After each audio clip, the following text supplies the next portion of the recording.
1970 সালের কলকাতার এক সন্ধে ব্যোমকেশ, আমি আর বৌঠান তিনজনই থিয়েটার দেখে ফিরছিল। আমি বললাম, থিয়েটারটা জবশ হলো, কি বলো? হ্যাঁ, তোমাদের তো এসব থিয়েটারই ভালো লাগবে। আজকাল যা দেখায়, ম্যাগো রক্ত গরম হয়ে যায়। ঠিক আছে, এখন তাড়াতাড়ি পা চালাও। এদিকে কালকেও বেশ বড় একটা ঝামেলা হয়েছিল। সন্ধে হয়ে এসেছে, এমনিতেই রাস্তায় একটা বড় মিছিল বেরিয়েছে, কখন আবার দাঙ্গা লাগে বলা যায় না। সত্যি, এরা জাতের দোহাই দিয়ে একে অপরের প্রাণ কেড়ে নিচ্ছে অবলীলায়। কত অসহায় নিরীহ মানুষ, কত শিশু এতে প্রাণ হারাচ্ছে, অথচ সরকারের এদিকে কোনো নজরই নেই। নতুন সভ্যতা, নতুন দেশ উত্থানের সময় এমন একটু একটু দাঙ্গা হাঙ্গামা হয়েই থাকে বন্ধু। আমরা নিজেদের মধ্যে কথা বলছিলাম, এমন সময় হঠাৎ করে রাস্তার মিছিলটার মধ্যে একটা বিশৃঙ্খলা দেখা দিল। একদল লোক কোথা থেকে ছুটে এসে মিছিলের ওপর ঝাঁপিয়ে পড়ল। চোখের নিমেষে সেখানে একটা দ্বন্দ্ব বেঁধে গেল। আমি ভীত হয়ে বললাম, প্রত্যেক দিনই একই জিনিস। আর বাবা গো! আমার কথা শেষ হওয়ার আগেই হঠাৎ একটা আদলা ইট এসে বৌঠানের মাথায় লাগলো। একটা অস্ফুট আর্তনাদ করে সে মাথার সামনের অংশটা চেপে ধরে বসে পড়ল। আমি আর ব্যোমকেশ বৌঠানকে কোনোভাবে ধরে বাড়িতে নিয়ে এলাম। ডাক্তার এসে মাথায় ব্যান্ডেজ করে দিয়ে গেল। আমি রাগে ফুঁসতে ফুঁসতে বললাম, যতক্ষণ না দাঙ্গা হাঙ্গামা থামছে এখানে আর নয়। দেশের এই অবস্থায় তুমি কোথায় যাবে শুনি? দেখো, চাই হয়ে যাক। এমন সময় পুঁটিরাম এসে একটা চিঠি ধরিয়ে দিয়ে গেল আমায়। আমি চিঠিটা খুলে পড়তে লাগলাম। কোনো গোপন প্রেমিকা প্রেমপত্র পাঠিয়েছে নাকি? আমার কোনো গোপন প্রেমিকা নেই গো। আর প্রেমপত্র কেউ এইভাবে ডাকে পাঠায় তা তো আমার জানা ছিল না। হা হা, চোখছো কেন? প্রেমিকা নয় তো কে পাঠালো চিঠি? নিজেই পড়ে দেখো। কি দিনকাল পড়লো বন্ধু। বন্ধুর প্রেমপত্র এখন আমাকে পড়তে হবে। এই বলে ব্যোমকেশ চিঠিটা পড়তে লাগলো। প্রিয় অমর, আগামী জ্যৈষ্ঠ মাসে তোমার ভ্রাতুষ্পুত্র শুভ অন্নপ্রাশন উপলক্ষে তুমি সহ অজিতেশ বাবু ও তার সহধর্মিনীর নিমন্ত্রণ রইল আমাদের গৃহে। তোমরা সকলে মিলে এসে উপস্থিত হলে আমি অত্যন্ত খুশি হব। এটি তোমার দাদা হরিহর চ্যাটার্জি। ইনি তোমার সেই জ্যাঠতুতো দাদা, তাই না, যিনি শিলিগুড়ি থাকেন? ঠিক ধরেছ। চলো ভায়া, এই যুদ্ধের বাজারেই কলকাতা শহরে আর না। দাদার যখন চিঠি পেয়েছি তখন সেখান থেকেই ঘুরে আসা যাবে। আমি বরং এখনই বেরিয়ে টিকিটটা কেটে নিয়ে আসি। এই বলে তড়িঘড়ি করে আমি বেরিয়ে পড়লাম টিকিট কাটার উদ্দেশ্যে।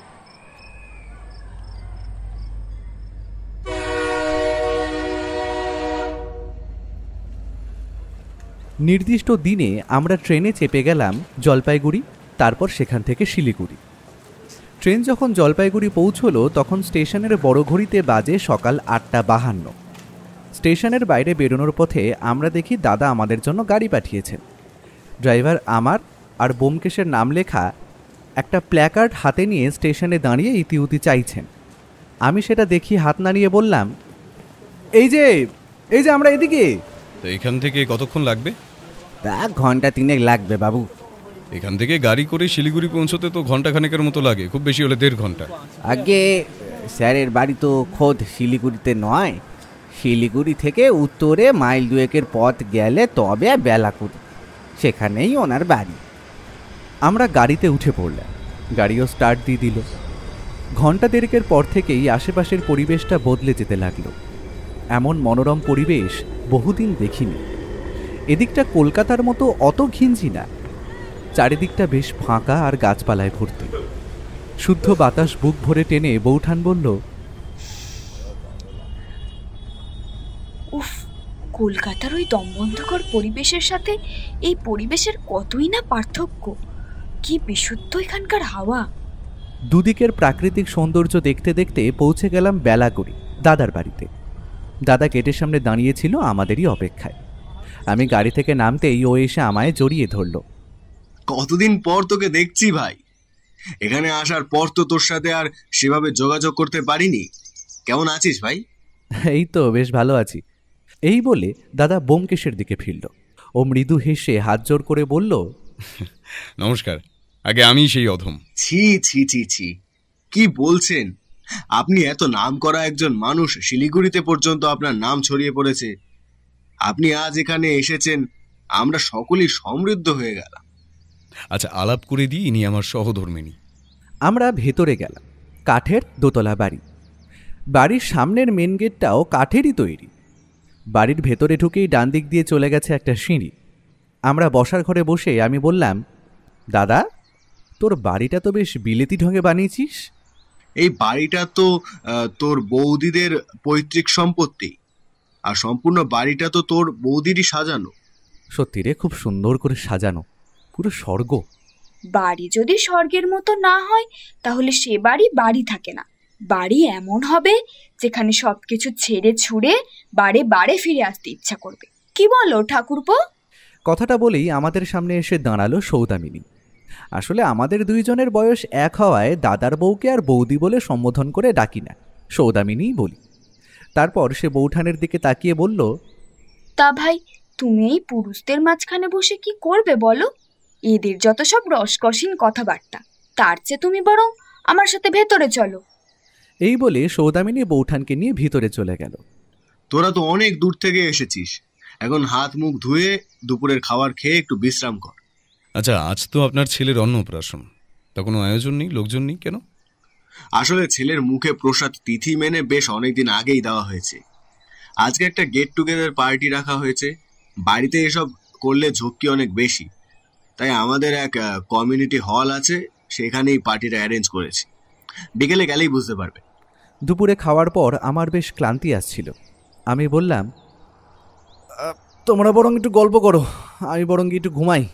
ব্যোমকেশও আমার সাথে উপরে চলে এলো। আমি ঘরে ঢুকে বিছানায় গা এলিয়ে পাশেই থাকা জানলা দিয়ে বাইরের মনোরম শোভা দেখতে দেখতে ঘুমিয়ে পড়লাম। অমর, অমর! ব্যোমকেশের ডাকে যখন ঘুম ভাঙল তখন বাইরে অন্ধকার হয়ে গেছে। আমি চোখ ডলতে ডলতে গিয়ে দরজা খুলতেই ব্যোমকেশ হুড়মুড়িয়ে ঘরে ঢুকে বলল, তোমার ঘুম হলো? হরিহরবাবু আমাদের তৈরি হয়ে থাকতে বলে গেলেন। উনি অনুষ্ঠান বাড়িতে পৌঁছে উনি গাড়ি পাঠিয়ে দেবেন। আমরা সেই গাড়ি করেই নাকি সেখানে পৌঁছবো। আমি আর তোমার বউঠান নিচে গেলাম, তুমি এসো। আমিও চটপট তৈরি হয়ে নিচে গিয়ে দেখি দাদা গাড়ি পাঠিয়ে দিয়েছে। আমরা গাড়ি করে প্রায় আধ ঘন্টা পর অনুষ্ঠান বাড়িতে গিয়ে পৌঁছলাম। জায়গাটার শোভা দেখে আমার চোখ ছানা বড়া হয়ে গেল। পাহাড়ের একেবারে চূড়ার উপরে অবস্থিত সেটা। সেখান থেকে নিচের শহরটা সম্পূর্ণ দেখা যাচ্ছে। আর সম্পূর্ণ বিলেতি ঢঙে তৈরি কমিউনিটি হলটা দেখে মনে হচ্ছিল যেন দেবরাজ ইন্দ্রের রাজসভা। চারিদিকে ভিন্ন রকমের আলোর ঝলকানি আমাকে মুহূর্তের মধ্যে এক অন্য জগতে নিয়ে গিয়েছিল। হুঁশ ফিরল ব্যোমকেশের খোঁজায়। ও বলল, মানছি বড় লোকই ব্যাপার, কিন্তু তাই বলে তুমি এমন হাঁ করে থাকবে? মুখ বন্ধ করে ভেতরে চলো। ভেতরে গিয়ে দেখলাম সেখানের দৃশ্য আরও জমকালো। সকলের পোশাকের বাহার দেখেই বোঝা যাচ্ছিল যে সেটা সম্ভ্রান্তদের অনুষ্ঠান। বন্ধু, চারিদিকটা একবার দেখছো? নিজেদের কেমন যেন বেমানান লাগছে না এখানে? ব্যোমকেশ কিছু একটা বলতে যাচ্ছিল, এমন সময় দাদা আমাদের দেখতে পেয়ে আমাদের দিকে এগিয়ে এসে বলল, তোরা এত দেরি করলি কেন? সেই কখন গাড়ি পাঠিয়েছি। নিজেদের অনুষ্ঠানে কেউ দেরি করে? ব্যোমকেশ বাবু, বৌঠান আসুন, আপনাদের সাথে একজনের পরিচয় করাব। দাদা আমাদেরকে যেদিকে নিয়ে গেল লক্ষ্য করলাম সেদিকে একটা জটলা। সকলে একজন ব্যক্তিকে ঘিরে উৎসুক হয়ে কিছু আলোচনা করছিল। দাদা আমাদের সেই ব্যক্তির সামনে নিয়ে গিয়ে বলল, স্যার, আপনার সাথে এদের আলাপ করিয়ে দিয়ে এবার। ও হলো আমার ভাই অজিত বন্দ্যোপাধ্যায়, আর উনি ওর বন্ধু, ইনি ওনার সহধর্মী। নমস্কার। নমস্কার। নমস্কার নমস্কার। আর ইনি আমার বস অম্বরীশ উপাধ্যায়, বেলাগুড়ি তথা শিলিগুড়ির একজন স্বনামধন্য ব্যক্তি। এই কমিউনিটি হলটাও ওনার।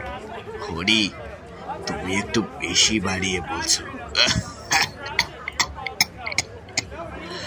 আমি একজন সামান্য স্বর্ণ ব্যবসায়ী, আর নিজের ক্ষমতায় এই তো একটা সাইড বিজনেস করে খাচ্ছি। বন্ধু, এইভাবে নিজের ঢাক পেটাতে কখন কাউকে দেখেছো? সবই টাকার মায়া। তা আপনাদের এই জায়গাটা কেমন লাগছে? অপূর্ব। এত সুন্দর ডেকোরেশন, দেখলেই তাঁত লেগে যায়। বেশ বেশ বেশ। আপনি ঠিক আছেন? হ্যাঁ, আসলে কিছুদিন ধরে একটু কাশি হচ্ছে। স্যার, একটু শুনবেন? এমন সময় এক ভদ্রলোক হলের দরজার সামনে এসে অম্বরীশ বাবুকে ডাকতেই তিনি সেদিকে এগিয়ে গেলেন। আমরাও নিজেদের মধ্যে কথা বলতে লাগলাম। ব্যোমকেশ অবশ্য কথা বলার ফাঁকে ফাঁকে অম্বরীশবাবুকে দেখছিলেন। আমি ওর দৃষ্টি অনুসরণ করে দরজার দিকে তাকিয়ে দেখলাম আগন্তুক ব্যক্তিটির দিকে আঙুল তুলে চোখ বড় বড় করে অম্বরীশবাবু কিছু একটা বলছে। তার হাবভাবে উত্তেজনা স্পষ্ট। অপর ব্যক্তিটি হঠাৎ চিন্তিত মুখে অম্বরীশবাবুর কানে কানে কিছু একটা বললেন এবং বলার প্রায় সাথে সাথেই অম্বরীশবাবুর মুখটা ফ্যাকাশে হয়ে গেল। আমরা লক্ষ্য করলাম উনি পকেট থেকে একটা রুমাল বার করে কপালের ঘাম মুছলেন। তারপর আগন্তুক ব্যক্তিটিকে হাত তুলে চলে যাওয়ার নির্দেশ দিয়ে কাঁপা কাঁপা হাতে চুরুট ধরালেন। 2-3 বার চুরুটে টান দিতেই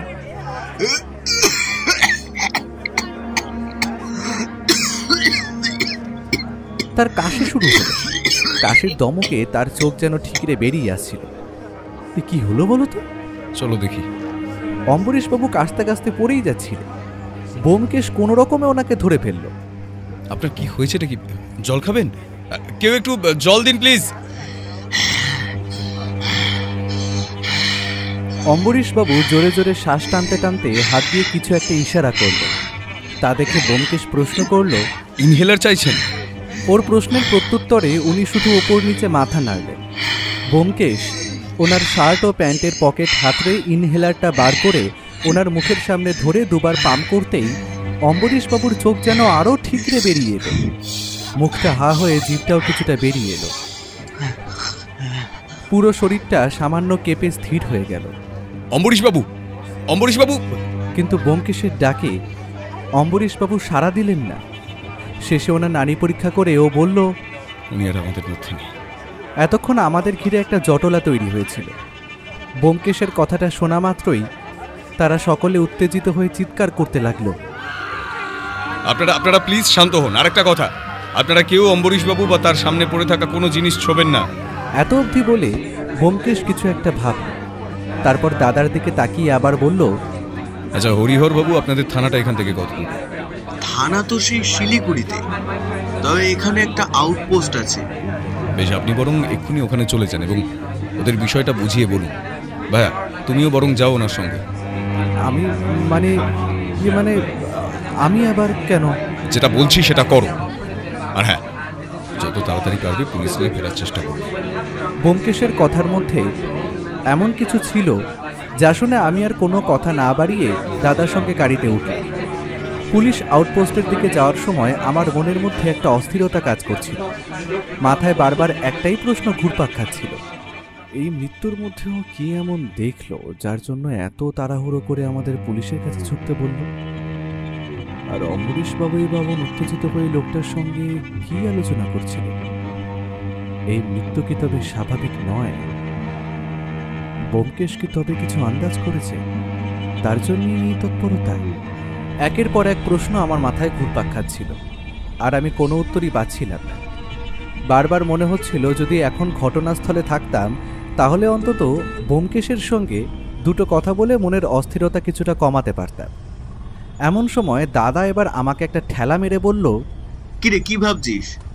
গাড়ি থেকে নাম, আমরা চলে এসেছি তো। আমি থতমত খেয়ে তাকিয়ে দেখি গাড়ি পুলিশ আউটপোস্টের সামনে দাঁড়িয়ে। আমরা গাড়ি থেকে নেমে ভেতরে গিয়ে পুলিশকে সবটা সংক্ষেপে বর্ণনা করলাম। তারপর তাদের নিয়ে আধ ঘন্টার মধ্যে কমিউনিটি হলে পৌঁছে দেখলাম সেখানে আগত অতিথিরা থমথমে মুখে দাঁড়িয়ে আছেন। অম্বরীশবাবুর দেহ তখনও মাটিতে পড়েছিল, যেখানে ব্যোমকেশ তাকে ধরে বসিয়েছিল। খানিক দূরে নিঃশব্দে দাঁড়িয়ে কি যেন ভাবছিল। এসআই মোহন গুছাই মৃতদেহের দিকে এগিয়ে গিয়ে ভালো করে পর্যবেক্ষণ করে বললেন, মৃতদেহ দেখে তো এনার স্বাভাবিক মৃত্যু বলেই মনে হচ্ছে, তো আপনাদের মনে সন্দেহ জাগলো কেন? মনে হচ্ছে কারণ উনি আমার চোখের সামনে মারা গেছেন এবং এই মৃত্যু মোটেই স্বাভাবিক ছিল না। আপনি কে? নমস্কার, আমি অজিতেশ বক্সী, এখানে আমন্ত্রিত একজন অতিথি। ও আচ্ছা, ব্যোমকেশবাবু, আপনার এমন ধারণার কারণটা জানতে পারি? ব্যোমকেশ পুরো ঘটনাটি বিশদে বুঝিয়ে দিল। তার কথা শুনে এসআই মোহন গুছাই গম্ভীর হয়ে কিছু একটা ভাবলেন। তারপর বললেন, দেখুন, আমাদের আউটপোস্টে সেরকম কোনো ব্যবস্থা নেই। ইনারা কমপ্লেন করাতেই আমরা শিলিগুড়ি থানায় খবর পাঠিয়েছি। আমরা এখন দেহ শিলিগুড়ি মর্গে নিয়ে যাচ্ছি। বাদবাকি সব কাজ শিলিগুড়ি থানায় হ্যান্ডওভার করব। আপনাদের যা বলার, যা জানার, সেখান থেকে পরবর্তী তথ্য পেয়ে যাবেন। পুলিশ এরপর বাকি অতিথিদের কাছে গিয়ে কিছু জিজ্ঞাসাবাদ করলেন, তারপর আবার আমাদের কাছে ফিরে এলেন। আমরা দেহ নিয়ে যাচ্ছি আর চুরুটের টুকরোটা এভিডেন্স হিসাবে নিচ্ছি। এই ইনহেলারটা কোথায়? এই যে।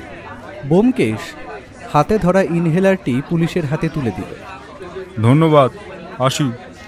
পুলিশ দেহ নিয়ে চলে গেলে আমরা বাড়ির পথ ধরলাম।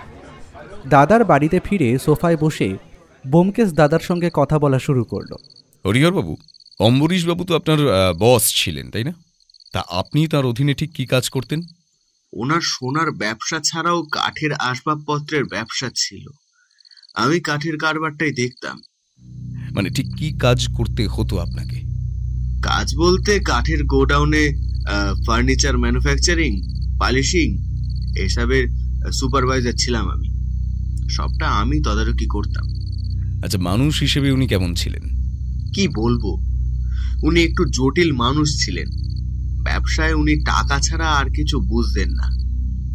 টাকার কাছে নৈতিক অনৈতিক সব উনি মিথ্যা বলে মনে করতেন। টাকা কামাতে গিয়ে যে কোনো পথ ধরতে পারতেন। তবে আমাদের সঙ্গে বরাবর ঠিকঠাকই ছিলেন। আমাদের মোটা মাইনে ছুটি ছাটা সব দিতেন।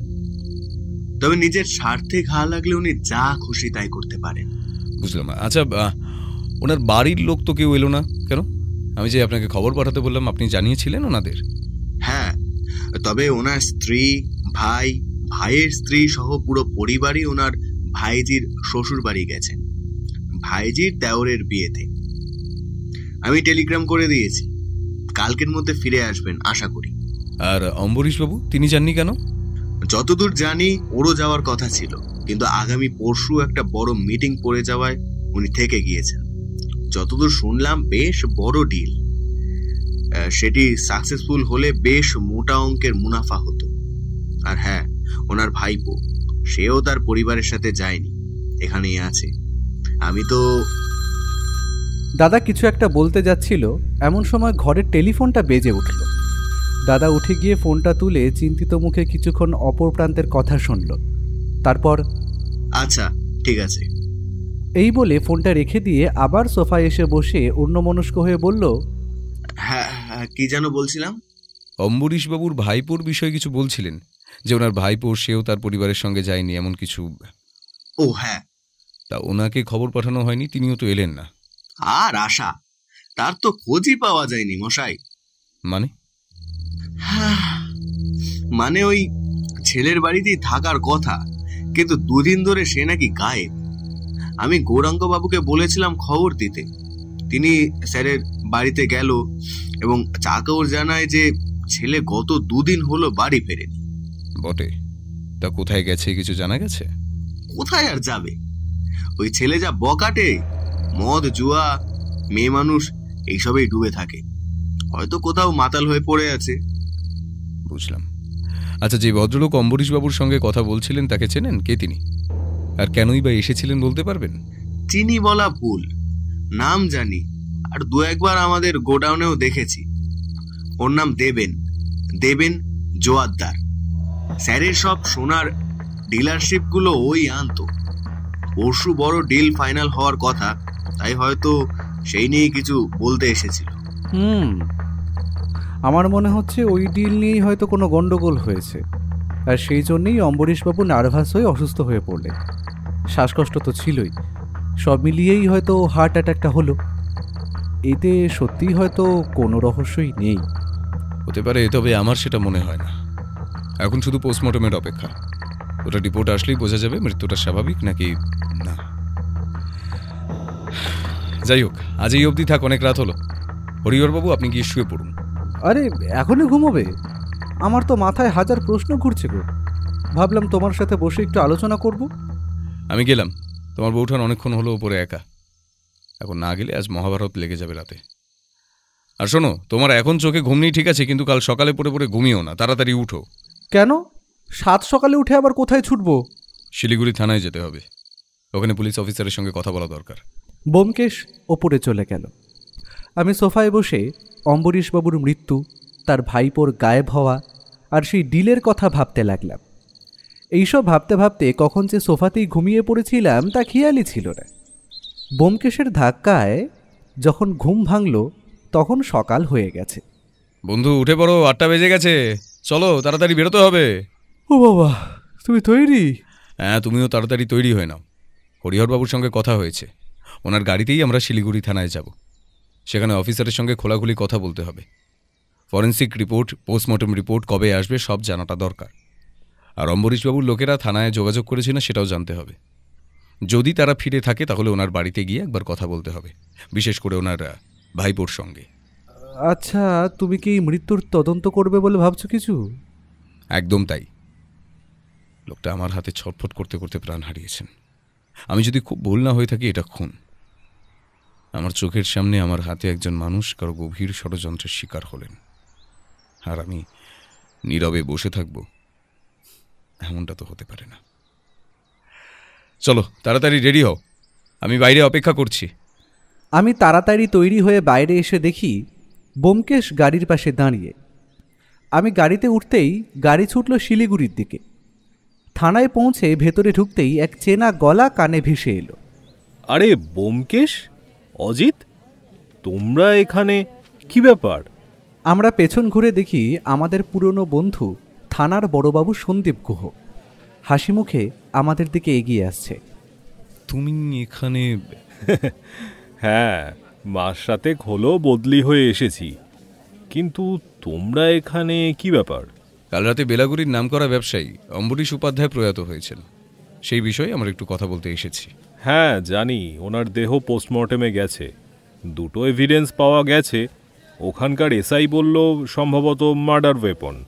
এভিডেন্স দুটো ফরেন্সিকে পাঠানো হয়েছে। রিপোর্ট কবে আসবে?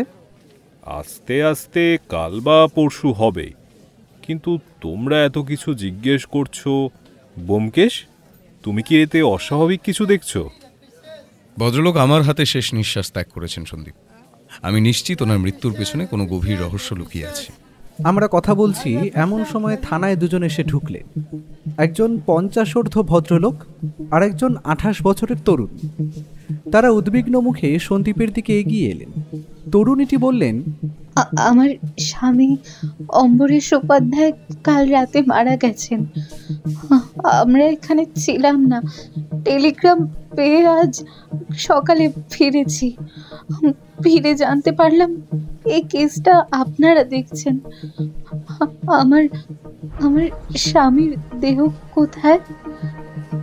মহিলাকে দেখে আমি আর ব্যোমকেশ হতবাক। এই তরুণী অম্বরীশবাবুর স্ত্রী, বয়সে তো প্রায় ওনার মেয়ের সমান। এমন সময় পাশে দাঁড়ানো ভদ্রলোক বলে উঠলেন, দেখুন, আমার দাদা মারা গেছেন, আমরা বিপর্যস্ত। কিভাবে কি হলো একটু খুলে বলুন দেখি। সন্দীপ আমাদের দিকে তাকিয়ে বলল, প্রত্যক্ষদর্শী তো তোমরাই না হয় ওনাদের বুঝিয়ে বলো।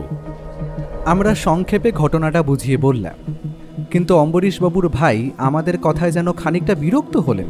বললেন, আপনারা কেন মনে করছেন আমার দাদা খুন হয়েছেন?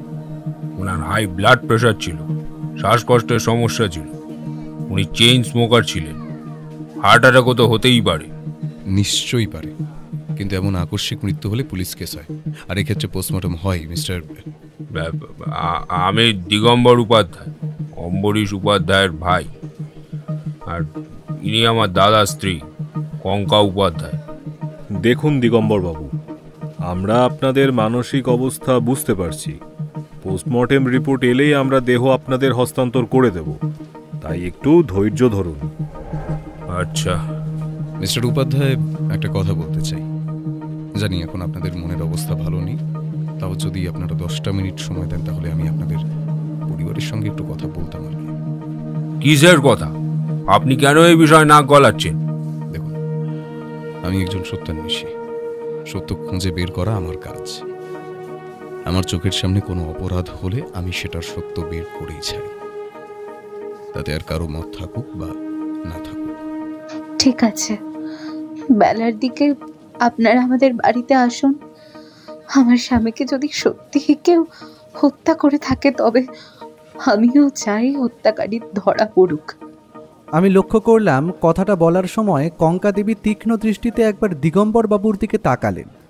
দিগম্বর বাবু তৎক্ষণাৎ বলে উঠলেন, বৌদি, এদের কথায় কান দেবেন না, এরা নিজেদের গুরুত্ব বাড়াতে এসব করে।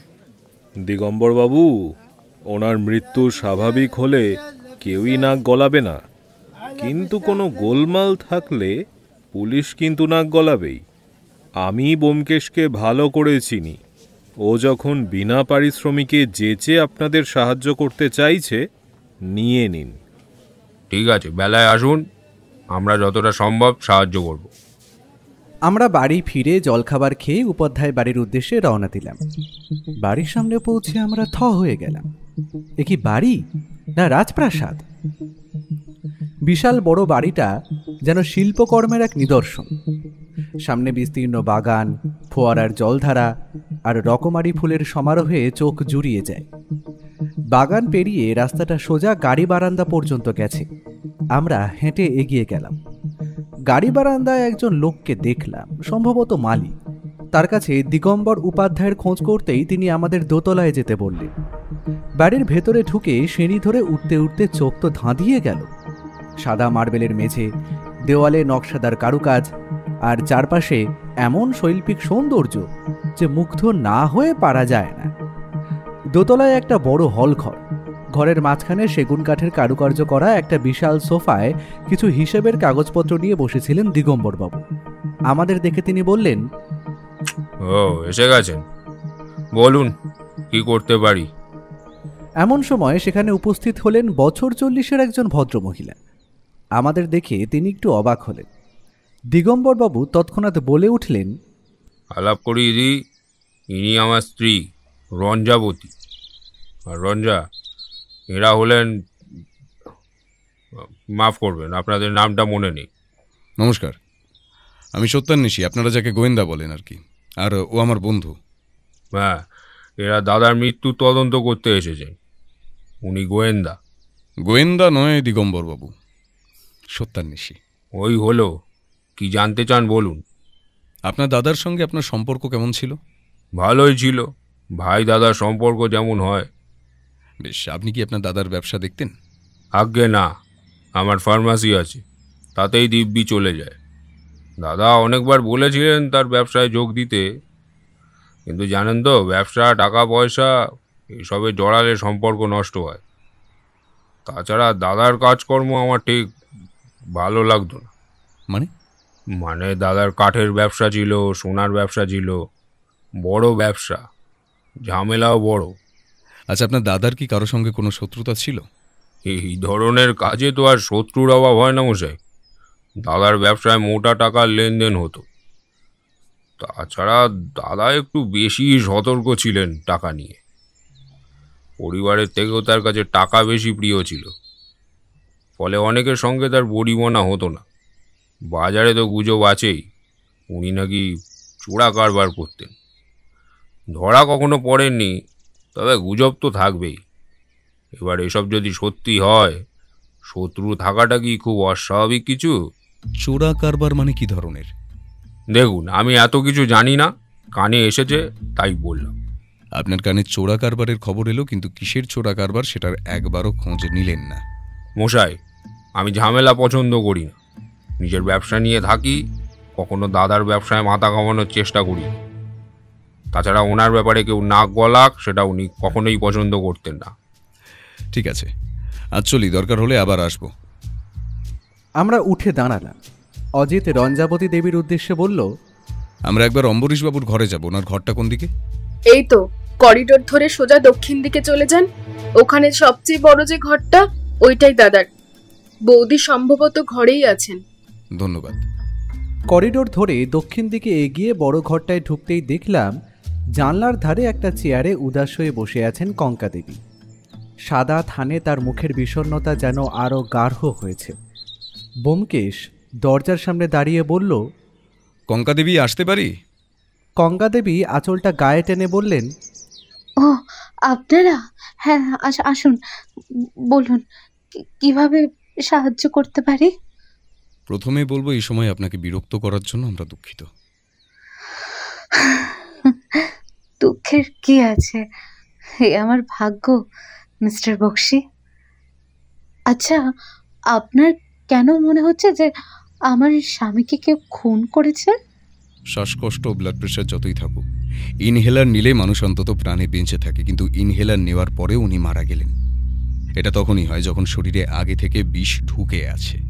হরিহর বাবুর সঙ্গে কথা হয়েছিল, তিনি তো বললেন অনুষ্ঠানে ঢোকার কিছুক্ষণের মধ্যেই নাকি উনি মারা যান। তাহলে তো কিছুই খাননি, তবে বিষ এলো কিভাবে? ঠিকই, কিন্তু উনি চুরুট খেয়েছিলেন। যদি কেউ চুরুটে বিষ মিশিয়ে দেয় আর সেটা ধোঁয়ার মাধ্যমে শরীরে যায়, তাহলে ইনহেলারেও প্রাণ বাঁচানো যায় না। কিন্তু কে করবে এমন? তাছাড়া ওর চুরুট বিদেশ থেকে আসতো, ও ছাড়া তো কেউ হাতও দিত না ওতে। কিন্তু কেউ ওকে মারতে আসল চুরুট বদলে বিষ মেশানো চুরুট রেখে দিতেই পারে। এত বড় কাজ কে করবে অজিতেশ বাবু? আপনার কাউকে সন্দেহ হয়? মানে আমি তো ওর ব্যবসার ব্যাপারে তেমন কিছু জানি না, তবে হ্যাঁ, বিয়ের পর থেকে না দেখেছি নিষেধ কথায় কথায় ওর সাথে খুব ঝামেলা করতো, টাকাও চাইতো। ছেলেটা খুব বখাটে, উচ্ছন্নে গেছে একেবারে। উনি টাকা দিতে চাইতেন না, কারণ টাকা মানেই ওই মদ, জুয়া আর নোংরা জায়গায় যাওয়া। নিষেধের ব্যবহারে উনি খুব মনমরা হয়ে পড়তেন। একটা প্রশ্ন করছি, কিছু মনে করবেন না। আপনাদের বয়সের ফারাক তো বেশ, আপনাদের বিয়েটা... হ্যাঁ, আমি ওর থেকে অনেকটাই ছোট। আমাদের বিয়ে হয়েছে এই 3 বছর হলো। উনি একবার অসুস্থ হয়ে হাসপাতালে ভর্তি হন। আমি তখন ওই হসপিটালের নার্স ছিলাম। সেখানেই আমাদের আলাপ, আর তারপরে বিয়ে। আচ্ছা, সবাই আপনাদের বিয়েটা মেনে নিয়েছিল? দুজন প্রাপ্তবয়স্ক মানুষ একে অপরকে বিয়ে করেছে, এতে কারোর কি সমস্যা থাকতে পারে? আমরা কণ্ঠস্বর শুনে পেছন ফিরে দেখলাম ঘরের দরজায় দাঁড়িয়ে আছে বছর 24-এর একজন বিবাহিতা তরুণী। আপনি? আমি রঞ্জনা, অম্বরীশ উপাধ্যায়ের প্রথম পক্ষের মেয়ে। কাকিমা বললেন আপনারা বাবার মৃত্যুতে কোনো রহস্য খুঁজে পেয়েছেন। রহস্য ঠিক নয়, অস্বাভাবিকতা। সেই বিষয়ে একটু কথা বলতে এসেছি। ঠিক আছে, তবে ছোট মাকে বেশি বিরক্ত করবেন না, ওনার একেবারেই মন ভালো নেই। আর আপনাদের কাজ হয়ে গেলে আপনারা আসতে পারেন। অবশ্যই। আচ্ছা, নিশীথ কি ফিরেছে? আসলে ওনার সঙ্গে একটু কথা ছিল। হ্যাঁ, ভোরেই ফিরেছে, ঘরে মাতাল হয়ে পড়ে আছে। যান দেখুন, কথা বলতে পারেন কিনা। ঘরটা একতলায়, উত্তরের ঘরটা। আমরা সিঁড়ি দিয়ে নিচে নেমে উত্তরের ঘরে ঢুকলাম। দেখলাম একটা চেয়ারে পা তুলে বসে আছে বছর 21-এর এক ছোকরা, হাতে চুরুট। অম্বরীশবাবু যে চুরুট খেতেন ঠিক সেই চুরুট। আমাদের দেখে নিশীথ বিরক্ত হয়ে বলল, কে আপনারা, কি চান? কাল রাতে আপনার জ্যাঠামশাই মারা গেছেন, জানেন নিশ্চয়ই? হ্যাঁ, সকালে শুনলাম। আপনি দুদিন কোথায় ছিলেন? আপনি কে মশাই? আমি আমার বাপকে উত্তর দিই না, আপনাকে দেব? আমি আপনার জ্যাঠার মৃত্যুর তদন্ত করছি। তদন্ত?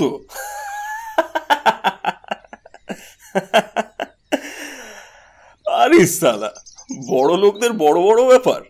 বুড়ো মরলো আর টিকটিকিও চলে এলো, যত সব নাটক। উনি তো আপনার জ্যাঠা, তার উপর এত রাগ কেন? রাগ হবে না? কতবার বললাম ব্যবসা করব, টাকা দাও, দিল না। বেটা বলে তোমার মতো মাতাল জুয়ারি মেয়েবাজকে আমি টাকা দেব না। আরে মাতাল জুয়ারি তো কি হয়েছে, ব্যবসা করতে পারবো না? ওর তো ছেলে নেই। ছোট থেকে শুনে আসছি জ্যাঠার বাবার সব সম্পত্তি নাকি আমার। তাহলে আমাকে টাকা দেবে না কেন? বললাম ব্যবসায় নাও, মালটা তাও নিল না। বললো নাকি আমি ঠক জোচ্চোর। সালা, আমি খারাপ আর তুমি কোন সাধু? হ্যাঁ, তুমি তো চোরাই ব্যবসা করো। চোরাই ব্যবসা মানে? স্মাগলিং, সোনা স্মাগলিং। নিজে 2 নম্বরই, আমাকে ভালো খারাপের জ্ঞান দেয়। মাথা গরম হয়ে গেল, বলে দিলাম তোমার সব কীর্তি ফাঁস করে দেব।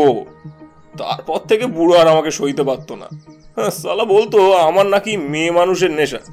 নিজে কি একটা হাঁটুর বয়সী মেয়েকে তুলে এনে বিয়ে করেছে, আবার আমার দিকে আঙুল তুলছে। বুড়ো ভালো লোক ছিল না মশাই, মরেছে বেশ হয়েছে। তুলে এনে বিয়ে? কঙ্কা দেবী তো বললেন ভালোবেসে বিয়ে। ভালোবাসা? কি কমেডি বাইরে। ও আচ্ছা, আপনি কি করে জানলেন আপনার জ্যাঠামশাই স্মাগলিং করতেন? খবর থাকে, আপনাকে কেন বলবো? আর তাছাড়া আপনি তো প্রশ্ন করেই চলেছেন। আমার যে এত সময় নষ্ট করলেন, আমার সময়ের দাম আছে তো নাকি? তা টাকা দেবেন? টাকা ছাড়া কিছু বোঝেন না? না মশাই, উপাধ্যায়ের বংশে কেউই টাকা ছাড়া কিছু বোঝে না, না বুড়ো না আমার বাপ। আমি এ বংশের ছেলে, অন্যথা করি কি করে? যান, টাইমস আপ, এখন আমার ন্যাপ নেওয়ার সময়। আমরা বাড়ি থেকে বেরিয়ে এলাম। বাবা, চমৎকার পরিবার। ওর চুরুটটা দেখলে? অম্বরীশ বাবুর ব্র্যান্ড, দেখেছি। উপাধ্যায় বাড়ি থেকে ফিরে এসে দুপুরের খাবার সেরে কিছুক্ষণ বিশ্রাম নিলাম। বিকেলে দাদা বাইরে যাচ্ছিল, তা দেখে বোমকেশ জিজ্ঞেস করলো, কোথাও যাচ্ছেন নাকি হরিহর বাবু? হ্যাঁ, একবার গোডাউনে যেতে হবে। কাল আমাদের একটা বড় অর্ডার যাবে। কাজ কতদূর ফিনিশিং হলো, কেমন হলো সেটা দেখতে হবে। আচ্ছা, অম্বরীশ বাবু তো এখন নেই, তার সম্পত্তি এখন কার নামে যাবে? যতদূর জানি তার ভাইপো নিশীথ, মেয়ে রঞ্জনা আর কঙ্কা দেবীর নামে তার সম্পত্তি ভাগ হবে। কাঠের ব্যবসাটা পুরো রঞ্জনার নামে, সোনার ব্যবসাটা কঙ্কা দেবীর নামে, আর এই বাড়িটা আপাতত তার ভাই দিগম্বর বাবুর নামে। আর অবর্তমানে সম্পত্তি নিশীথের হবে, যদিও স্যার শেষের দিকে উইল বদলানোর কথা ভাবছিলেন। কেন? শেষটাই নিশীথের বারবারন্তি দেখে উনি স্থির করেছিলেন যে নিশীথকে উনি কিছুই দেবেন না। সেই নিয়ে উকিল বাবুর সাথে কথাও বলবেন এবং বলেও ছিলেন, কিন্তু তার আগেই তো উনি চলে গেলেন। আপনি এত কিছু জানলেন কিভাবে? স্যার আমাকে স্নেহ করতেন, একদিন এসব নিয়ে কথাও বলেছিলেন, তাই জানা। নিশীথের সঙ্গে অম্বরীশ বাবুর সম্পর্ক কেমন ছিল? স্যার নিশীথকে খুব ভালোবাসতেন, কিন্তু গেল মাসে তো আমাদের গোদামে এসে নিশীথ যে উজ্জতি করলো, তার নাকি 5,000 টাকা দরকার। স্যার দিলেন না। স্যার রেগে গিয়ে নিশীথকে চড় মারেন আর সবার সামনে বলেন যে তিনি নিশীথকে সম্পত্তি থেকে বঞ্চিত করবেন। সেই শুনে রাগে লাল হয়ে নিশীথ স্যারকে বলে, ভালো করলে না বুড়ো, এক তো সবার সামনে আমার গায়ে হাত তুললে, এখন আবার আমার হক মারবে বলছো? ভালো করছো না বুড়ো। হ্যাঁ, তোমাকে মূল্য দিতে হবে। তারপর কি হলো? তার কিছুদিন পর নিশীথ আবার এসেছিল, হাতে একটা ব্রিফকেস নিয়ে। সেদিন আমাদের কার্ড আসার কথা। নিশীথ বলল স্যার নাকি টাকা লেনদেনের একটা ফাইল বাড়িতে ফেলে এসেছিলেন, ও সেটা দিতে এসেছে। স্যার তখন অফিসে ছিলেন না। আমাদের ম্যানেজার ফাইলটা চাইলে নিশীথ বলল, দরকারি ফাইল, জেঠি বলেছেন শুধু জ্যাঠার হাতে দিতে। আমি ওনার জন্য চেম্বারে ওয়েট করব, উনি আসলে ওনার হাতেই ফাইল দেব। এই বলে নিশীথ ওনার চেম্বারে চলে যায়। আমরাও কাজে ব্যস্ত হয়ে পড়ি।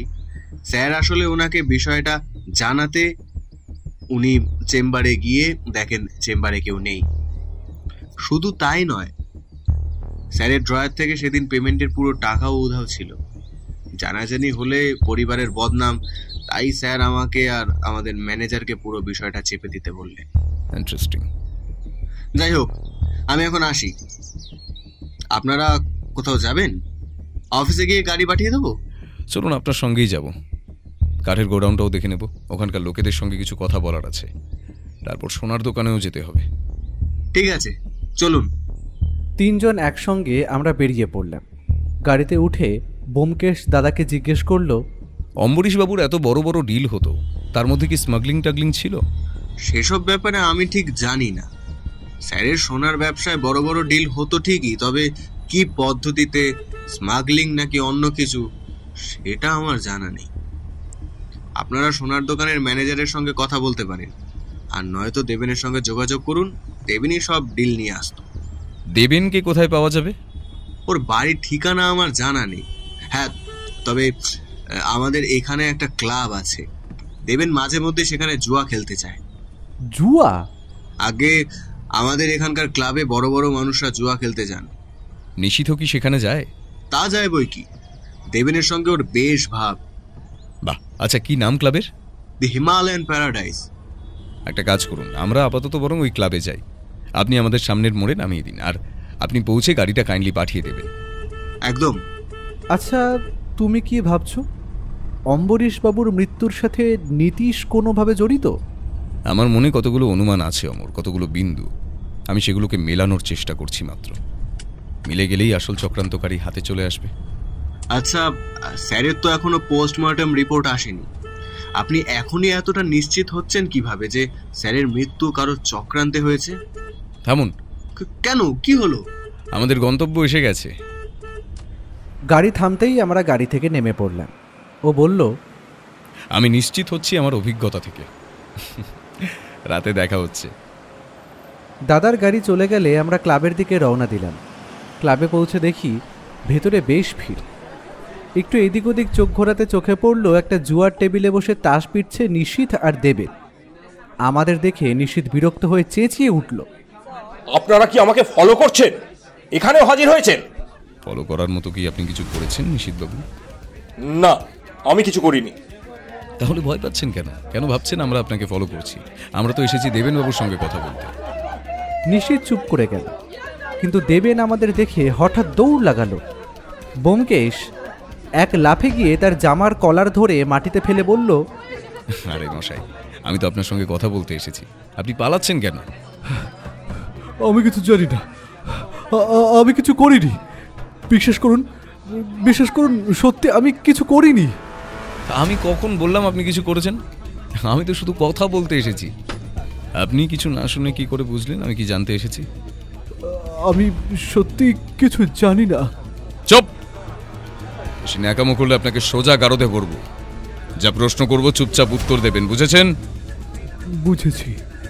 কাল অম্বরীশবাবুর সঙ্গে কি কথা বলতে গেছিলেন? স্যারের আগামীকাল একটা মিটিং ছিল, সে বিষয়ে কথা বলতে গেছিলাম। স্যারের অনেক মাল ভুটানের দিকে যাওয়ার কথা ছিল, কিন্তু পার্টি বেঁকে বসেছিল, বলছিল টাকা দেবে না। আগেরবার স্যারের একটা চালান ধরা পড়েছিল, তাই পার্টি স্যারকে ভরসা করতে পারছিল না। তাছাড়া স্যারের মাল যার মাধ্যমে পাচার হতো তার সাথেও স্যারের পার্টনারশিপ ভেঙে গেছিল। পার্টনারশিপ? কে এই লোক? বিজন বণিক স্যারের বিজনেস পার্টনার ছিল। অনেক সোনা নিজের নামে চালান করে মুনাফা লুটত।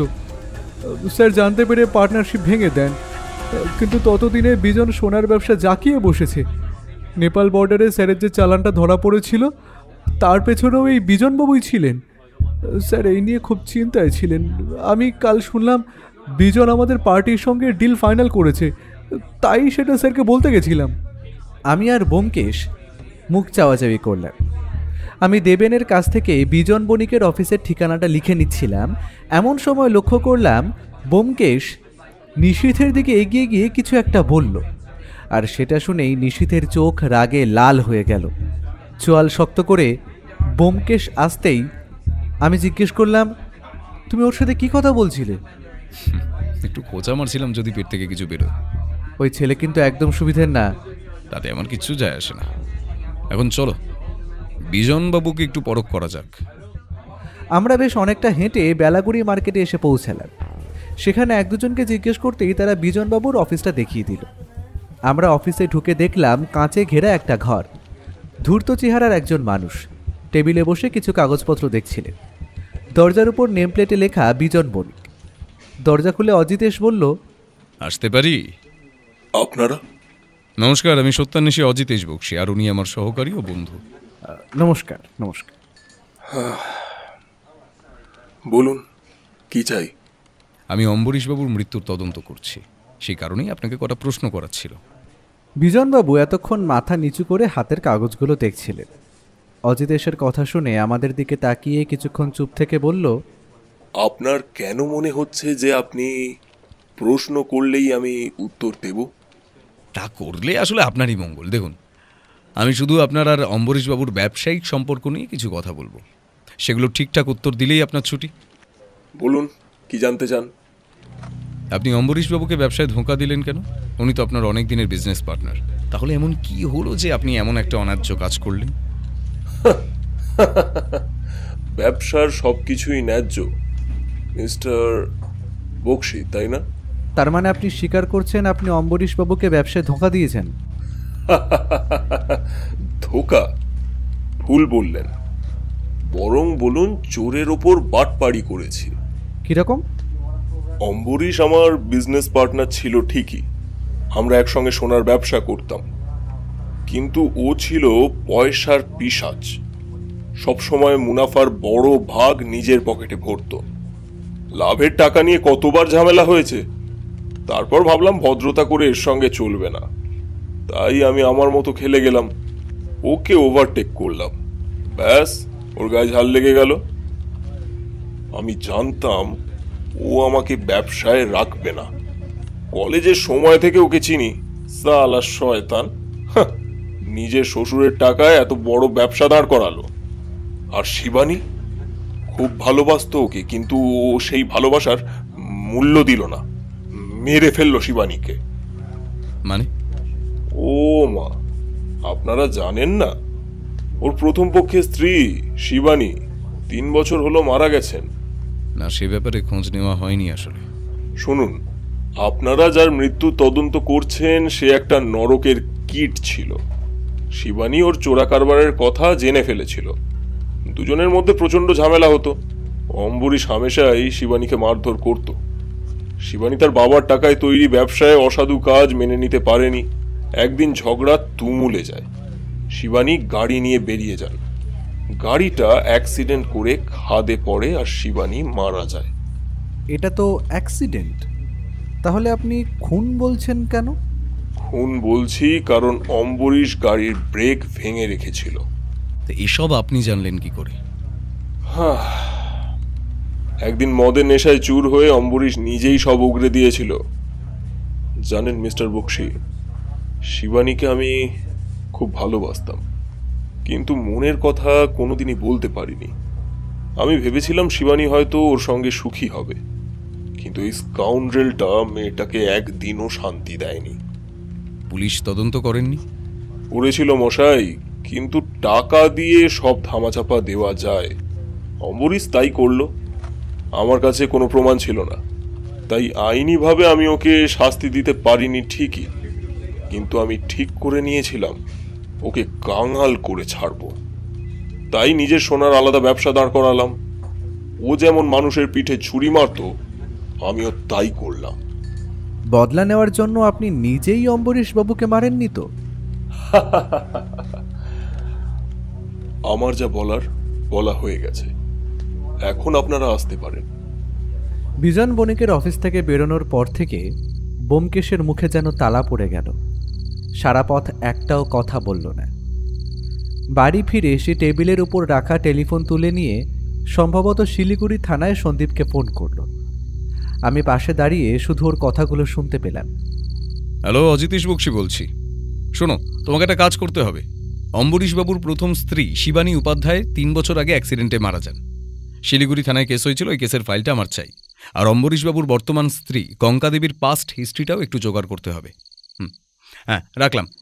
এমন সময় বৌঠান আমাদের সামনে এসে দাঁড়ালো, চোখ মুখ রেগে লাল। কাল সকালে তৈরি থেকো, থানায় যেতে হবে। পরের দিন সকালে আমরা বেরিয়ে পড়লাম থানার উদ্দেশ্যে। শিলিগুড়ি থানায় পৌঁছতেই সন্দীপ হাসি মুখে আমাদের দিকে এগিয়ে এলো। আরে এসে গেছো, আসো আসো, তোমাদের জন্য একটা সারপ্রাইজ আছে। আমরা বসতেই সন্দীপ আমাদের হাতে পোস্টমর্টেম রিপোর্টটা ধরিয়ে দিল।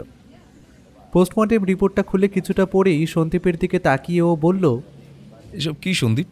ঠিকই দেখছো, অম্বরীশবাবুর মৃত্যুর সময় তার শরীরের অঙ্গপ্রত্যঙ্গ, লিভার, কিডনি, হার্ট, ফুসফুস, পাকস্থলী প্রায় সবই নষ্ট হয়ে গিয়েছিল।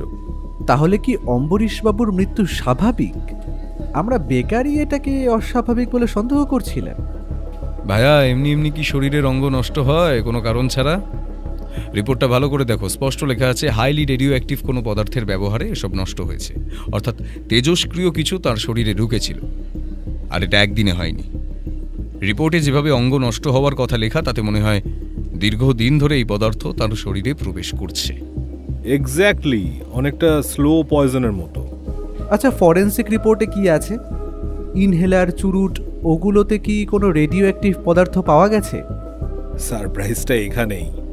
চুরুটে কিছুই পাওয়া যায়নি, কিন্তু সবচেয়ে বড় ব্যাপার, ইনহেলারের ভিতর ওষুধ ছিল না, ছিল শুধু জল। হোয়াট? এক্স্যাক্টলি, রিপোর্টে তাই লেখা।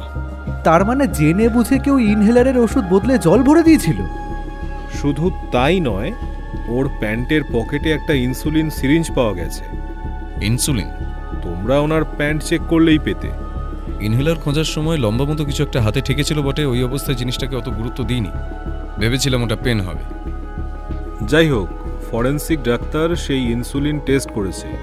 ইনসুলিনের সঙ্গে আরেকটা জিনিস পাওয়া গেছে। কি? নিজেই দেখে নাও। এই বলে সন্দীপ আমাদের দিকে আরও একটা রিপোর্ট এগিয়ে দিল। সেটা হাতে নিয়ে দেখে চমকে উঠল। পক্সি রেজিন? হ্যাঁ, অম্বরীশবাবুর মৃত্যুর আরেকটি কারণ এই রেজিন। এর তেজস্ক্রিয়তা অন্যান্য রেজিনের তুলনায় অনেক বেশি। দীর্ঘদিন ধরে যদি কেউ এটা ইনহেল করে বা রক্তে মিশলে মানুষের শরীরের অঙ্গ প্রত্যঙ্গ নষ্ট হয় এবং একটা সময়ের পর মৃত্যু হয়। যদিও অম্বরীশবাবুর মৃত্যুর মূল কারণ ইনহেলারে থাকা জল। ইনহেলারের পর্যাপ্ত প্রোপোল্যান্ট শরীরে না যাওয়ার ফলে ওনার মৃত্যু হয়েছে। যদিও ওনার শরীরের যে অবস্থা হয়েছিল তাতে আর কিছুদিনের মধ্যেই উনি এমনিও মারা যেতেন। এই রেজিনের নাম তো আগে শুনিনি কখনো। না শোনারই কথা। ইপক্সি রেজিন কাঠের আসবাবপত্রের উজ্জ্বলতা বাড়াতে ব্যবহার হয়। কি বলছো? যতদূর আমি জানি, কাঠের আসবাবপত্র তৈরির সময় ফাটল বা গর্ত ঢাকতে, কাঠকে চকচকে আর মসৃণ করতে কালার ফিনিশিংয়ে ইপক্সি রেজিন ব্যবহার হয়। আমার সন্দেহ ঠিক হতে পারে, আবার নাও হতে পারে, তবে আসল অপরাধীকে সেটা জানতে বাকি তথ্যগুলো দরকার। আচ্ছা সন্দীপ, তোমাকে যে শিবানী উপাধ্যায়ের কেস ফাইলটা বার করতে বলেছিলাম। হ্যাঁ, ফাইল পড়েছি। ওনার মৃত্যু অ্যাক্সিডেন্টে হয়েছিল। সেদিন বৃষ্টি হচ্ছিল, গাড়ি স্কিড করে খাদে পড়ে, স্পট ডেড। তুমি বলেছিলে ব্রেক আগে থেকে ভাঙা ছিল, কিন্তু ফাইলে তেমন কিছুই পাওয়া যায়নি। আগের অফিসারের সঙ্গে কথা বলেছো? ফোন করেছিলাম, কিন্তু উনি অদ্ভুতভাবে এড়িয়ে গেলেন। মনে হলো কিছু লুকোচ্ছেন। সেটাই স্বাভাবিক। বিজনবাবুর কথা যদি সত্যি হয় তাহলে এড়িয়ে যাওয়াই তার কাজ। ঠিক বলেছ। তবে সেই কেসে গোপালবাবু ছিলেন, আমাদের হেড কনস্টেবল। উনি এখন ছুটিতে। আমি লোক পাঠিয়ে খবর দিয়েছিলাম, তাতে উনি স্বীকার করেছেন তৎকালীন ভারপ্রাপ্ত অফিসার টাকার বিনিময়ে কেস ফাইল বদলেছিলেন। তবে আসল ফাইলে কি ছিল সেটা গোপালবাবু জানেন না। আচ্ছা, কঙ্কা দেবীর ব্যাপারে খোঁজ নিয়েছ? হ্যাঁ, উনি বেলাগুড়ির সরকারি হাসপাতালের নার্স ছিলেন। 3 বছর আগে অম্বরীশবাবু গুরুতর শ্বাসকষ্ট নিয়ে হাসপাতালে ভর্তি হন। সেখানেই ওনার কঙ্কা দেবীর সঙ্গে আলাপ। কঙ্কা দেবীর বাবা মা কেউ ছিলেন না, পিসির বাড়িতে মানুষ। পিসি 6 বছর আগে মারা যান। পিসে মশাইয়ের তত্ত্বাবধানে কঙ্কার সঙ্গে অম্বরীশবাবুর বিয়ে হয়। আমরা খোঁজ নিয়েছি, কিন্তু পিসে মশাইয়ের সঙ্গে তেমন কথা হয়নি। উনি অত্যন্ত বিরক্ত হচ্ছিলেন। প্রতিবেশীদের কাছ থেকে এটুকু জানা গেছে যে কঙ্কা দেবীর পিসে মশাই বিয়ের সময় অম্বরীশবাবুর কাছ থেকে মোটা অঙ্কের টাকা নিয়েছিলেন। ধন্যবাদ সন্দীপ। আমি পোস্টমর্টমের আর ফরেন্সিক রিপোর্টের একটা কপি নিয়ে যাচ্ছি। আর হ্যাঁ, আমি না বলা পর্যন্ত রিপোর্টগুলো কারো সঙ্গে আলোচনা করো না। অপরাধী সতর্ক হয়ে যেতে পারে। তুমি কি ভাবছো অপরাধী অম্বরীশবাবুর কাছের কেউ? এত কিছুর পরও তোমার এই প্রশ্ন? তাকে ইনসুলিনে বিষ দেওয়া হয়েছে, এমন বিষ যা কাঠের আসবাবপত্রে ব্যবহার হয়। এখানে ওর পরিবার, অফিসের লোকজন, এমনকি হরিহরবাবু সন্দেহের আওতায় আছেন। দাদা? দাদা কেন এ কাজ করবে? সেটা সময় বলবে। এখন ওঠো সন্দীপ, আজ উঠি। একটা কাজ করো, আমার জিপটা নিয়ে যাও, ড্রাইভার পৌঁছে দেবে। বেশ, তাহলে তো ভালোই। আমরা অম্বরীশবাবুর কাঠের গোডাউনে যাব, সকলের সঙ্গে কথা বলতে হবে। তাছাড়া আজ ওনাদের অনেক মাল যাচ্ছে, সেটাও একবার দেখা দরকার। ঠিক আছে, ড্রাইভার নামিয়ে দেবে। জিপ আমাদের অম্বরীশ উপাধ্যায়ের কাঠের গোডাউন থেকে বেশ কিছুটা দূরে মেন রোডে নামিয়ে দিয়ে চলে গেল। আমরা হাঁটতে হাঁটতে গোডাউনে পৌঁছলাম। সেখানে পৌঁছে চোখ ধাঁধিয়ে গেল। জলপাইগুড়ির একটা ফার্নিচারের দোকানে বিপুল আসবাবপত্র পাঠানোর প্রস্তুতি চলছে। চারিদিকে কাঠের গন্ধ, মেশিনের শব্দ আর শ্রমিকদের ব্যস্ততা। কাঠের ওপর ইপক্সি রেজিনের চকচকে আস্তরণ দেখে আমার বুকটা ছ্যাঁত করে উঠল। ব্যোমকেশের কথা মনে পড়ল। এই রেজিনই অম্বরীশবাবুর মৃত্যুর কারণ। এমন সময় দাদা আমাদের দেখে এগিয়ে এসে বলল, আরে তোরা এখানে? হ্যাঁ, এখান দিয়ে যাচ্ছিলাম, ভাবলাম আপনাদের গোডাউনটা একটু দেখে যাই। কথা বলতে বলতে আমরা দেখলাম অম্বরীশবাবুর মেয়ে রঞ্জনা এক ভদ্রলোকের সঙ্গে দাঁড়িয়ে কথা বলছেন। আমরা সেদিকে এগিয়ে গেলাম। রঞ্জনার দিকে তাকিয়ে ও বলল, আপনি এখানে? হ্যাঁ, বাবার অবর্তমানে তার ফার্নিচারের ব্যবসার দায়িত্ব আমার। বাবা এই দিনটার জন্য অনেক পরিশ্রম করেছিলেন, তার স্বপ্ন তো আমি আর ব্যর্থ হতে দিতে পারি না, তাই এসেছি। আপনি শুনেছেন নিশ্চয়ই আজ আপনার বাবার দেহ দেওয়া হবে? সকালে থানা থেকে ফোন এসেছিল, বলল বাবার মৃত্যুটা নাকি স্বাভাবিক নয়। পোস্টমর্টম আর ফরেন্সিক রিপোর্ট তাই বলছে। আচ্ছা, আপনার কি মনে হয় আপনার বাবাকে কে খুন করতে পারে? সেটা জানতে খুব বেশি দূরে যেতে হবে না ব্যোমকেশবাবু, আমাদের বাড়িতেই দেখুন। তাছাড়া আশেপাশে অনেকেই থাকতে পারে। পুলিশ তদন্ত করছে, আশা করি ওনারা ঠিকই খুঁজে বার করবেন। আচ্ছা, একটা ব্যক্তিগত প্রশ্ন করতে পারি? বলুন। আপনি তো বিবাহিত, আপনার স্বামীকে তো দেখিনি, তিনি কোথায়? মানে যেদিন আমরা আপনাদের বাড়িতে গিয়েছিলাম সেদিনও তাকে দেখিনি। দেখুন, আমার ব্যক্তিগত জীবনে কেউ নাক গলাক সেটা আমি একেবারেই পছন্দ করি না। এই প্রশ্নের উত্তর দেওয়াটা আমি ঠিক জরুরি বলে মনে করছি না, আমার অনেক কাজ আছে। এমন সময় একজন লোক ছুটতে ছুটতে এসে সামনে দাঁড়ানো ভদ্রলোকটিকে বলল, দাদা, প্রবলের অবস্থা খুব খারাপ, ডাক্তার এসেছিল, ইঞ্জেকশন দিয়ে গেছে, বলছে হয়তো আজ রাতটা, আপনি প্লিজ এখনই চলুন। কথাটা শুনে ভদ্রলোকের মুখ মুহূর্তে ফ্যাকাশে হয়ে গেল। তিনি রঞ্জনার দিকে তাকিয়ে বললেন, রঞ্জনা, আমি আসছি। হরিহর, ম্যাডামের যা সাহায্য লাগবে দেখে নিও। তিনি বেরিয়ে গেলেন। অজিতেশ দাদার দিকে তাকিয়ে জিজ্ঞেস করল, প্রবালকে আর উনি ভাবে চলে গেলেন কেন? প্রবালর ভাই বেশ কিছুদিন ধরে অসুস্থ। কি হয়েছে? মাথায় রক্ত জমাট বেঁধে গেছে। কিভাবে? প্রবাল আগে এখানে অ্যাকাউন্টেন্টের কাজ করত। 8 মাস আগে একটা বড় ডিলের টাকা স্যার অফিসে ফেলে গিয়েছিলেন। অতগুলো টাকা সারা রাত অফিসে রাখা নিরাপদ হবে না ভেবে প্রবাল টাকাটা স্যারের বাড়ি দিয়ে আসতে যায়। রাস্তায় কিছু দুষ্কৃতী প্রবালের উপর হামলা করে সেই টাকা নিয়ে চম্পট দেয়। সেই দিন হামলায় প্রবালের মাথায় গুরুতর আঘাত লেগেছিল। মাথার ভেতর রক্ত জমাট বেঁধে যায়।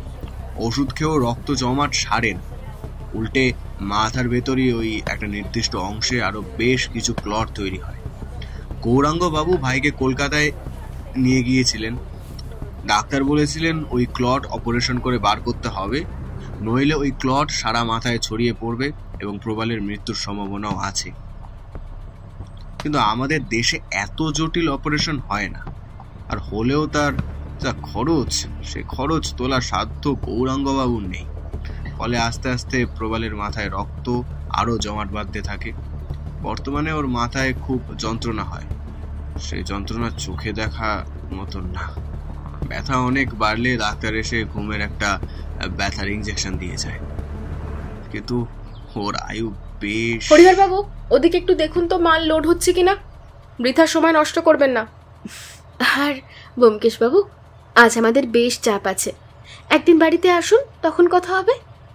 রঞ্জনার কথার সুরে বিরক্তির ছাপ স্পষ্ট। আমরা আর কথা না বাড়িয়ে গোডাউন থেকে বেরিয়ে বাড়ির পথ ধরলাম। পথে একদম চুপচাপ, তার মুখে সেই চেনা চিন্তার ছায়া। বাড়ি পৌঁছে সে সোজা টেলিফোনের কাছে গেল, সন্দীপকে ফোন করল। তারপর ঘরে ঢুকে দরজা বন্ধ করে দিল। সন্ধ্যায় হঠাৎ সন্দীপের ফোন এলে আমি ব্যোমকেশকে ডাকতেই সে দৌড়ে এসে ফোনটা নিয়ে গম্ভীর মুখে সন্দীপের কথা শুনল। তারপর বলল, ভেরি গুড সন্দীপ, এতটা সাহায্যের জন্য সত্যি ধন্যবাদ। একটা কাজ করো, বিজনবাবু, নিশীথ, দিগম্বরবাবু, কঙ্কাদেবী, রঞ্জনা, অম্বরীশবাবুর সোনার দোকানের ম্যানেজার দেবেন আর গৌরাঙ্গবাবু সবাইকে কাল সকাল ঠিক 11টায় উপাধ্যায় ম্যানশনে রাখো। বাকি কথা সেখানেই হবে। ফোনটা রেখে বলল, ভাইয়া, আমার সিগারেটটা ফুরিয়ে গেছে, চলো কিনে আনি। আমরা সিগারেট কিনতে সামনে একটা ছোট দোকানে গেলাম। সেখান থেকে 1 প্যাকেট সিগারেট কিনে ফিরছি, এমন সময় হঠাৎ একটা কালো জিপ আমাদের সামনে এসে থামল। আমরা কিছু বোঝার আগেই গাড়ি থেকে দুটো মুষ্ক লোক নেমে আমাদের উপর ঝাঁপিয়ে পড়ল। একজনের হাতে ভোজালি চকচক করছে, সে সোজা ব্যোমকেশের দিকে তেড়ে গেল। দ্রুত সরে গিয়ে লোকটিকে কোমর ধরে তুলে আঁচড়ে ফেলল। তারপর ভোজালিটা কেড়ে নিয়ে লোকটির গলায় ঠেকিয়ে ধমকে উঠল, কে পাঠিয়েছে তোদের বল, নইলে এখনই গলার নলি কেটে দেব। এদিকে আমার ওপর হামলাকারী লোকটা আমায় ধাক্কা দিয়ে রাস্তার একধারে ফেলে দিয়ে রাস্তা থেকে একটা পাথরের ডেলা তুলে ব্যোমকেশের মাথা লক্ষ্য করে ছুঁড়ে মারল। ব্যোমকেশ একটা চিৎকার করে রাস্তায় গড়িয়ে পড়ল। সেই সুযোগে দুজন গাড়িতে উঠে পালিয়ে গেল। এদিকে হঠাৎ পড়ে যাওয়ায় আমার পা মচকে গিয়েছিল। ব্যোমকেশের ওই অবস্থা দেখে আমি কোনো রকমে খোঁড়াতে খোঁড়াতে ওর দিকে ছুটে গেলাম। তার মাথা থেকে তখন রক্ত গড়িয়ে পড়ছে। আমার চিৎকারে আশেপাশের দোকান থেকে লোকজন ছুটে এলো। কোনো রকমে আমরা ব্যোমকেশকে হাসপাতালে নিয়ে গেলাম। হাসপাতাল থেকে শিলিগুড়িতে সন্দীপকে ফোন করে সবটা জানালাম। পরের দিন ভোরে হাসপাতালে অজিতেশের জ্ঞান ফিরলে বৌঠান চিৎকার করে বলে উঠল, তুমি যেখানেই যাও কিছু না কিছু ঘটাও, খুন গুন্ডা এসব বিপদ মাথায় নিয়ে ঘোরো, যেখানেই যাও এরকম কাণ্ডে জড়িয়ে পড়ো। আমি বলে দিচ্ছি এই কেস আর হবে না, হাসপাতাল থেকে সোজা কলকাতায় বাড়ি ফিরবে। ও কিছু বলতেই যাচ্ছিল, ঠিক তখনই সন্দীপ ঘরে ঢুকলো। আমি জিজ্ঞেস করলাম, কোনো খবর পাওয়া গেল? লোক দুটো কারা? ওরা বেলাগুড়ির পেটো মস্তান। তোমার দেওয়া বর্ণনা অনুযায়ী আজ সকালে ওদের গ্রেফতার করেছি। একটু চাপ দিতেই নামটা বলে দিয়েছে। কি নাম? নিশীথ উপাধ্যায়। নিশীথ? ওর কাছ থেকে এর বেশি কি আশা করা যায়? ওকে অ্যারেস্ট করেছো? হ্যাঁ, একটু আগেই জুয়ার ঠেক থেকে তুলেছি। বেশ। আচ্ছা, সকলকে উপাধ্যায় বাড়িতে হাজির হতে বলেছো তো? না, আসলে এ কি, তুমি উঠছো কেন? কাজ আছে গিন্নি। আমার এই সামান্য চোটের জন্য সেই কাজ ফেলে রাখা সম্ভব নয়। সন্দীপ, তুমি সবাইকে জানিয়ে দাও। আমি আর কিছুক্ষণের মধ্যে সকলের সামনে আসল আততায়ীর মুখোশ খুলে দেব। ঠিক আছে, তোমরা তাহলে আসো, আমি সবাইকে খবর পাঠাই। সন্দীপ চলে গেলে আমি আর দাদা ব্যোমকেশকে উপাধ্যায় বাড়িতে নিয়ে গিয়ে পৌঁছলাম। সেখানে পৌঁছে দেখি অম্বরীশবাবুদের বসার ঘরে প্রত্যেকে, মানে দিগম্বরবাবু, ওনার স্ত্রী, কঙ্কা দেবী, রঞ্জনা, গৌরাঙ্গবাবু, বিজনবাবু সবাই উপস্থিত। ব্যোমকেশের মাথায় ব্যান্ডেজ দেখে দিগম্বরবাবু জিজ্ঞেস করলেন, এ কি ব্যোমকেশবাবু, আপনার মাথায় কি হয়েছে? আপনার ছেলের দয়া আর কি। দিগম্বরবাবু কিছু একটা বলতে যাচ্ছিল, এমন সময় একজন কনস্টেবলের সাথে ঘরে এসে ঢুকলো হাত করা পরা নিশীথ। সেটা দেখে নিশীথের মা চিৎকার করে উঠল, কি আমার ছেলেকে হাত করে কেন পড়িয়েছেন? কি করেছে ও? ও দাদাকে খুন করেনি? কেউ তো একবারের জন্য বলেনি যে নিশীথ অম্বরীশবাবুকে খুন করেছে। তাহলে আমার ছেলেকে হাত করে কেন পোড়ানো হয়েছে? ও ব্যোমকেশকে মারার চেষ্টা করেছে, তাই। এসব বাদ দাও সন্দীপ, এখন আসল কথায় আসা যাক। আপনারা সবাই জানেন অম্বরীশবাবুর মৃত্যু স্বাভাবিক নয়। পোস্টমর্টম রিপোর্ট তাই বলছে। তার ইন্টারনাল অর্গান নষ্ট হয়ে গিয়েছিল, আর তার কারণ ছিল ইপক্সি রেজিন, একটি তেজস্ক্রিয় পদার্থ যা তার শরীরে দীর্ঘদিন ধরে প্রবেশ করছিল। এই রেজিন তার ইনসুলিনের মাধ্যমে দেওয়া হয়েছে, আর এই কাজ করেছে ওনার খুব কাছের কেউ, এমন কেউ যিনি তার প্রতিদিনের জীবনের সঙ্গে জড়িত। যদিও অম্বরীশবাবুর মৃত্যুর মূল কারণ ইনহেলারে থাকা জল, কেউ ওনার ইনহেলারে ওষুধের বদলে জল ভরে দিয়েছিল, যাতে প্রয়োজনে ইনহেলার কোনো কাজে না আসে। অর্থাৎ এখানে আততায়ী 2 অথবা 3 বলছেনটা কি আপনি? দাদাকে মারার জন্য এমনটা কে করবে? বুঝতে পারছেন না আপনারা? দাঁড়ান, আপনাদের তাহলে একটা গল্প বলি। এই অঞ্চলে একজন ব্যবসায়ী ছিলেন। তার বুদ্ধিমত্তা, তার ব্যবসায়িক কৌশল তাকে শীর্ষে তুলেছিল, কিন্তু সৎ পথে নয়। অসাধু কাজ, স্মাগলিং আর প্রতারণার মাধ্যমে তিনি তার সাম্রাজ্য করছিলেন। মানুষ হিসেবে তিনি ছিলেন নির্মম, স্বার্থপর। টাকা ছাড়া তিনি কাউকে ভালোবাসতেন না, না নিজের স্ত্রী, না সন্তানকে। স্বার্থে আঘাত লাগলে তিনি পৈশাচিক হয়ে উঠতেন। একদিন হঠাৎ তার জীবনে এলো এক তরুণী। তরুণীর বয়স তার সন্তানের সমান, তবু তার প্রতি লোভ জাগলো ব্যবসায়ীর মনে। তার প্রথম স্ত্রীর সঙ্গে তখন বনিবনা নেই, কথায় কথায় ঝগড়া লাগতো। এরই মধ্যে তার প্রথম স্ত্রী জানতে পারলেন তার স্বামী অসাধু কাজের কথা। তিনি মানতে পারলেন না যে তার বাবার টাকায় গড়া ব্যবসায় তার স্বামী এমন কাজ করছেন। অশান্তি বাড়তে লাগলো। ব্যবসায়ী বিরক্ত হয়ে ঠিক করলেন স্ত্রীকে পৃথিবী থেকে সরিয়ে দেবেন। এর পেছনে অবশ্য 2 কারণ ছিল। এক, প্রতিদিনের ঝামেলা থেকে মুক্তি, আর দুই, সেই তরুণীকে নিজের করে পাওয়া। তাই এক বৃষ্টির দিনে তিনি ইচ্ছাকৃত ঝগড়া বাঁধালেন। স্ত্রী রেগে গাড়ি নিয়ে বেরিয়ে গেলেন। গাড়ির ব্রেক আগেই নষ্ট করে রেখেছিলেন ব্যবসায়ী, ফলে গাড়ি খাদে পড়ে মৃত্যু হলো তার। পুলিশ তদন্ত করল, কিন্তু ব্যবসায়ী টাকার জোরে সব ধামাচাপা দিলেন। তদন্তকে দুর্ঘটনার রূপ দেওয়া হলো। স্ত্রীর মৃত্যুর কিছুদিন পর ব্যবসায়ী সেই তরুণীকে বিয়ে করলেন। তরুণীর বাবা মা ছিল না, তিনি পিসির কাছে মানুষ। পিসিমশাই মোটা টাকার বিনিময়ে তাকে ব্যবসায়ীর হাতে তুলে দিলেন। কিন্তু ব্যবসায়ীর স্বার্থপর আর রুক্ষ স্বভাবের কারণে কিছুদিন পর থেকে তিনি তরুণীর উপর হাত তুলতে শুরু করলেন। এখানেই তিনি থামলেন না। ব্যবসায়ী একদিন জানতে পারলেন তার মেয়ের তারই এক কর্মচারীর সঙ্গে প্রেমের সম্পর্ক আছে। এটা তার পছন্দ হলো না। তিনি তড়িঘড়ি মেয়ের বিয়ে ঠিক করলেন।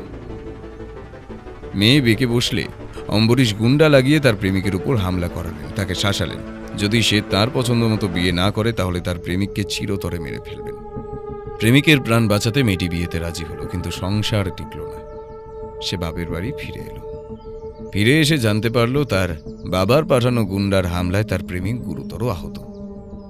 আঘাত এতটাই গুরুতর যে তার মৃত্যু হতে পারে যে কোনো মুহূর্তে। এর মধ্যে তার সঙ্গে দেখা হলো তার বাবার পুরনো বন্ধু ও ব্যবসায়িক পার্টনারের। সে তাকে জানালেন তার মায়ের মৃত্যু স্বাভাবিক ছিল না, অম্বরীশই তাকে খুন করেছিলেন। প্রেমিকের দুরবস্থা আর মায়ের মৃত্যুর আসল কারণ জানতে পেরে মেয়েটির মনে প্রতিশোধের আগুন জ্বলে উঠল। সে ঠিক করল বাবাকে পৃথিবী থেকে সরিয়ে দেবে, কিন্তু এমন চতুরতার সঙ্গে যাতে সাপও মরে লাঠিও না ভাঙে। এতটা বলে ব্যোমকেশ সামান্য থামল, তারপর বলল, কি রঞ্জনা দেবী, কিছু ভুল বললাম? ভুল বললে আপনি কিন্তু আমাকে শুধরে দেবেন। ব্যোমকেশের এমন আচমকা প্রশ্নে রঞ্জনা প্রথমে একটু থতমত খেল, তারপর ক্ষুব্ধ কণ্ঠে বলল, না মানে এইসব কি ধরনের মশকরা ব্যোমকেশ বাবু? আপনি ঠিক কি বলতে চাইছেন বলুন তো, একটু স্পষ্ট করুন। আপনি ধরা পড়ে গেছেন রঞ্জনা, স্বীকার করে নিন। কোন মেয়ে তার বাবাকে খুন করবে?